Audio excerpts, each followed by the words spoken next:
اعوذ باللہ من الشیطان الرجیم بسم اللہ الرحمن الرحیم۔ دین اسلام حقیقت میں دین محبت ہے۔ محبت سے قلت اعمال صالحہ کا ازالہ ہوتا ہے۔ اگر محبت کے ساتھ عمل صالح اور اطاعت بھی شامل ہو جائے تو ایمان کامل ہو جاتا ہے۔ اگر عمل صالح و اطاعت محبت کے شامل حال نہ ہوں تو بھی ایمان کا وجود باقی رہتا ہے، مگر وہ ناقص ہوتا ہے۔ یعنی عمل صالح کے بغیر ایمان ناقص رہتا ہے، تاہم بندہ ایمان سے خارج نہیں ہوتا بلکہ مومن ہی رہتا ہے۔ لیکن اگر اعمال صالحہ کے پہاڑ بھی موجود ہوں مگر محبت و عشق کی خیرات نصیب نہ ہو تو بندہ ایمان سے ہی خارج ہو جاتا ہے، اس لیے کہ اسلام اس کی جملہ تعلیمات کی اساس محبت ہے۔ جن کے دل محبت کے لیے چنے ہی نہیں گئے وہ کہتے ہیں خالی محبت میں کیا رکھا ہے، عمل کی بات کرو۔ یہ سوچ دور حاضر کا فتنہ ہے۔ اگر آقا علیہ السلام کی کل تعلیمات کا بنظر غائر مطالعہ کیا جائے تو یہ بات واضح ہو جاتی ہے کہ آقا علیہ السلام نے جب بھی عمل کی بات کی وہاں عمل کی جانب ہی ترغیب دلانا اور متوجہ کرنا مقصود تھا، اور جہاں محبت کی بات کی وہاں محبت ہی کی اہمیت کو بیان کرنا مطمع نظر تھا۔ عمل کی اہمیت کے بیان سے یہ معنی کہاں سے لیا گیا کہ محبت عمل کی اہمیت کی نفی کرتی ہے؟ آقا علیہ السلام نے فرمایا کہ ایمان کی پہلی شرط یہ ہے کہ اللہ تعالیٰ اور اس کے رسول صلی اللہ علیہ وسلم کی محبت کائنات کی سب محبتوں سے بڑھ کر ہو۔ بخاری و مسلم کی متفق علیہ حدیث ہے۔ نبی کریم صلی اللہ علیہ وسلم نے ارشاد فرمایا اللہ تعالیٰ اور اس کا رسول صلی اللہ علیہ وسلم اسے باقی تمام چیزوں سے زیادہ محبوب ہوں۔ یاد رکھیں، جو لوگ فقط عمل کو محبت کا نام دیتے ہیں اور کہتے ہیں کہ صرف عمل کا نام ہی محبت ہے، وہ لوگ بہکاوے میں ہیں۔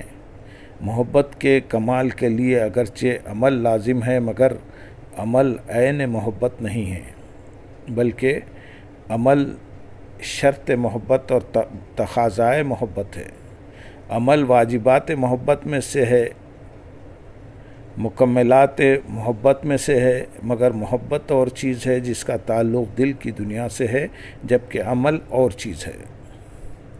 حضرت انس بن مالک رضی اللہ تعالیٰ عنہ روایت کرتے ہیں کہ ایک دیہاتی شخص نے رسول اللہ صلی اللہ علیہ وسلم سے عرض کیا قیامت کب آئے گی؟ آپ صلی اللہ علیہ وسلم نے فرمایا تو نے اس کے لیے کیا تیاری کی ہے؟ اس نے عرض کیا میں اللہ تعالیٰ اور اس کے رسول صلی اللہ علیہ وسلم سے محبت کرتا ہوں۔ آپ صلی اللہ علیہ وسلم نے فرمایا تو اسی کے ساتھ ہوگا جس سے تجھے محبت ہے۔ ایک روایت میں حضرت ابو ذر رضی اللہ تعالیٰ عنہ بیان کرتے ہیں کہ انہوں نے عرض کیا یا رسول اللہ صلی اللہ علیہ وسلم، ایک آدمی کچھ لوگوں سے محبت کرتا ہے لیکن ان جیسے عمل نہیں کر سکتا۔ آپ صلی اللہ علیہ وسلم نے فرمایا اے ابو ذر تو ان کے ساتھ ہوگا جن سے تجھے محبت ہے۔ حضرت ابو ذر رضی اللہ تعالیٰ عنہ نے عرض کیا میں تو اللہ تعالیٰ اور اس کے رسول صلی اللہ علیہ وسلم سے محبت کرتا ہوں۔ آپ صلی اللہ علیہ وسلم نے دوبارہ فرمایا اے ابو ذر تو یقیناً ان کے ساتھ ہوگا جن سے تجھے محبت ہے۔ اشارہ اس امر کی طرف تھا کہ تجھے مجھ سے محبت ہے، اگر کثرت عمل نہیں بھی تو کوئی بات نہیں، محبت تجھے قیامت کے روز میرے ساتھ میری کملی میں رکھے گی۔ اللہم صلی علی سیدنا محمد وعلی آل سیدنا محمد وبارک وسلم۔ ایک صحابی کا نام عبداللہ رضی اللہ تعالیٰ عنہ تھا جن کا لقب الحمار تھا۔ ان کا عمل یہ تھا کہ جب صحابہ اکرام رضی اللہ تعالیٰ عنہ حضور نبی اکرم صلی اللہ علیہ وسلم کی مبارک مجلس میں بیٹھے ہوتے تو وہ وقتاً فوقتاً حضور صلی اللہ علیہ وسلم کو ہنساتے رہتے۔ آقا علیہ السلام کی بارگاہ میں ہر کوئی اپنا مسئلہ لے کر آتا، کوئی اپنی بیوی بچوں کا، کوئی روزگار کا، کوئی ذاتی پریشانی کا، کوئی ایمان اور اسلام کا، الغرض ہر کوئی اپنی مشکلات کے ساتھ آتا اور آقا علیہ السلام سارا دن لوگوں کی مشکلات سنتے اور انہیں حل فرماتے۔ اس صحابی رضی اللہ تعالیٰ عنہ نے دیکھا کہ ہر کوئی اپنی مشکلات سنا کر حضور صلی اللہ علیہ وسلم کو تھکاتا ہے، لیکن ہنساتا کوئی نہیں، کوئی مزاح نہیں کرتا۔ آپ صلی اللہ علیہ وسلم کا بوجھ ہلکا ہو اور آپ صلی اللہ علیہ وسلم کی طبیعت حشاش بشاش ہو جائے، لہٰذا آقا علیہ السلام کو خوش رکھنے اور آپ صلی اللہ علیہ وسلم کی تھکاوٹ دور کرنے کی نیت کے ساتھ یہ صحابی وقفے سے آقا علیہ السلام کو کوئی لطیفہ سناتے اور حضور صلی اللہ علیہ وسلم کو ہنسا دیتے۔ آقا علیہ السلام تبسم فرما دیتے تو یہ صحابی خوش ہو جاتے کہ آپ صلی اللہ علیہ وسلم کا بوجھ اتر گیا ہے۔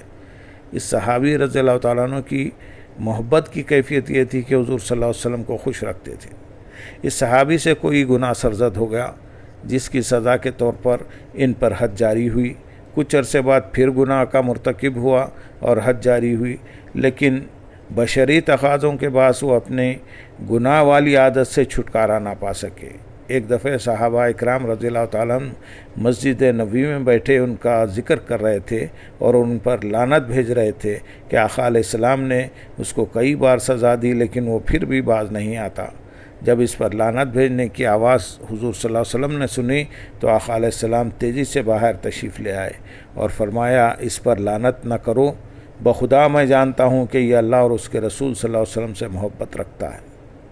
سوال پیدا ہوتا ہے کہ کیا بار بار گناہ کا ارتکاب اور اس پر سزا کا یہ عمل اللہ تعالیٰ اور اس کے رسول صلی اللہ علیہ وسلم سے محبت کا اظہار تھا؟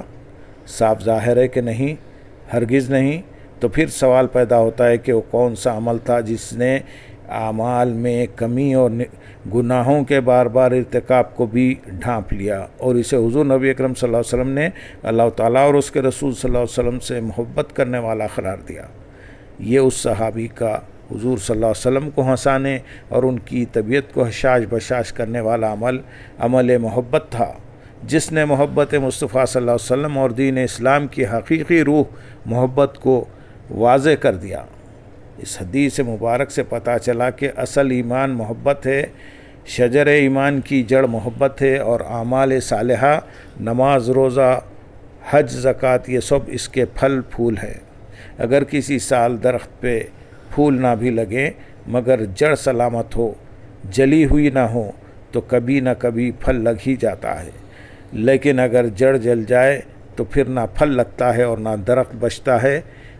اگر اعمال صالحہ میں کمی رہ گئی تو محبت اس کمی کو پورا کر لے گی کہ آپ کو پھر پکڑ کر اعمال صالحہ کی طرف لے آئے گی، لیکن اگر محبت دل سے نکل گئی تو اعمال صالحہ باعث عذاب بن جائیں گے۔ لہذا ضروری ہے کہ من کی دنیا میں اللہ تعالیٰ اور اس کے محبوب صلی اللہ علیہ وسلم کی محبت کے چراغ فروزاں کیے جائیں اور دل کی وادی کو محبت کے انہی پھولوں کی آبیاری سے مہکایا جائے اور سجایا جاتا رہے۔ اللہم صلی علی سیدنا محمد وعلی آل سیدنا محمد وبارک وسلم۔